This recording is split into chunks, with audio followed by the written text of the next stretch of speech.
I don't know anything about this logging. No one has told me anything.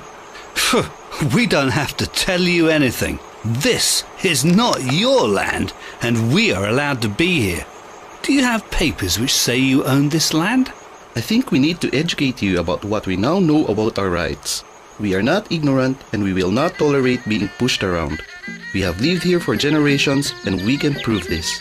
We have worked in these forests, which have given us shelter, food and water, medicines, and the spirits that guide and protect us.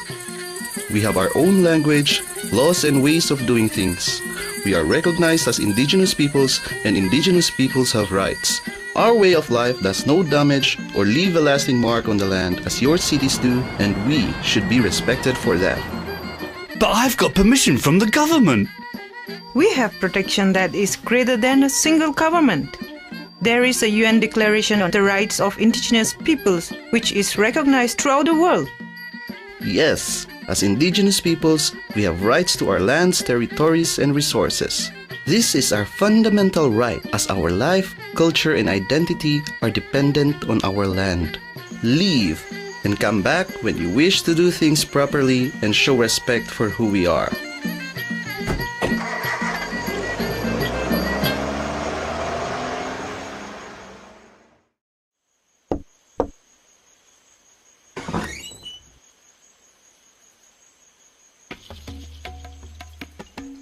I must apologize for your last visitor. I told him not to come. I'm here to say sorry and to offer you this gift to make up for any trouble. And while I'm here, I would really like to talk about a project. We do not want your bribe.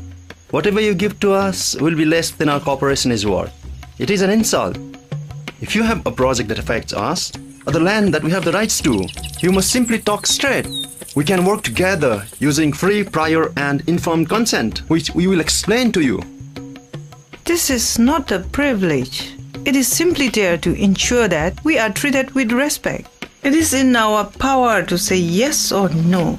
We are in charge of what happens to our lives and where we live. We wish to make a rubber plantation. It will bring work and money to your village, and we will help you by building a new school, better electricity, and clean water. I have a business plan I can show to you. Your business plan will mean little to us. We will ask you questions so we can understand in our own way. We want to improve our communities and work with people from the outside as long as they respect us and our rights. We will listen to what you have to say, but on our own terms, in our own way. Before we start, can I make a quick phone call? Boss, yes, it's me. Listen, I'm here at the village. No, they turned the money down. Unbelievable. This is not going to be simple. They know they cannot be pushed around. That's right. Free, prior, whatever that is. Yep.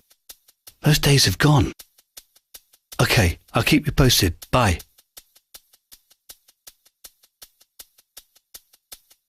Okay, so where do we start? The first thing you need to understand is what free, prior, and informed consent means. It is part of the declaration we told you about and is how we work with people from outside our community on anything that affects our lives. It is simply a way to make sure we are not taken advantage of. We have our ways, and this helps us talk to those outside our world. Free means any dealing we have will be free from fear or attempts to corrupt us, free to make our own decisions in our own way. Prior is simple. We will always be told in advance about anything that may affect us. No one can just turn up and do something without an agreement. Informed. We must be told of everything that you wish to do, but in ways that we understand. We have trusted partners who will work with us if we need, so be sure not to mislead us. We want to know the good and the bad, the present and the future of any project. Consent. We will do nothing, decide on nothing, or agree to anything without the consent of those who live in our community.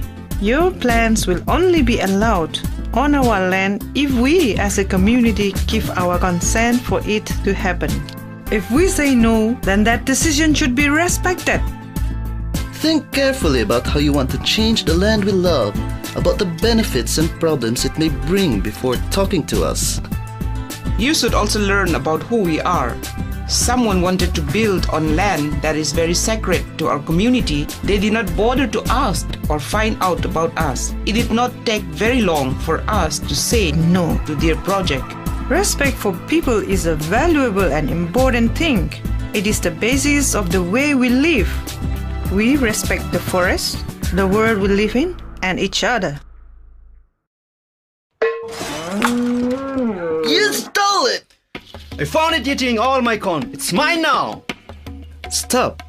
We can sort this out together using our own customary laws. Now you will learn something about the way we live.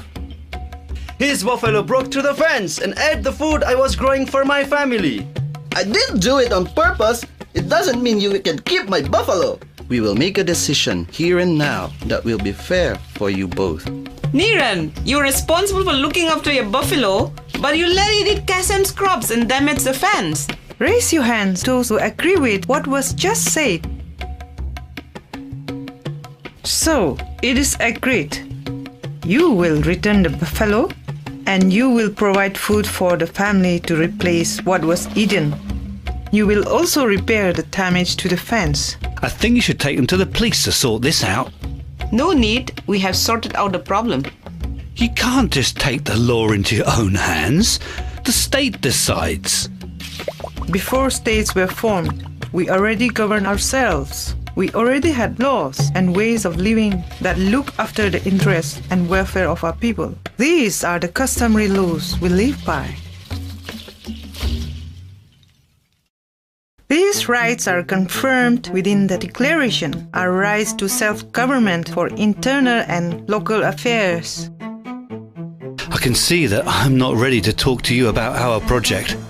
Not if I want it to be accepted. If it's okay with you, we'll talk again in a few weeks.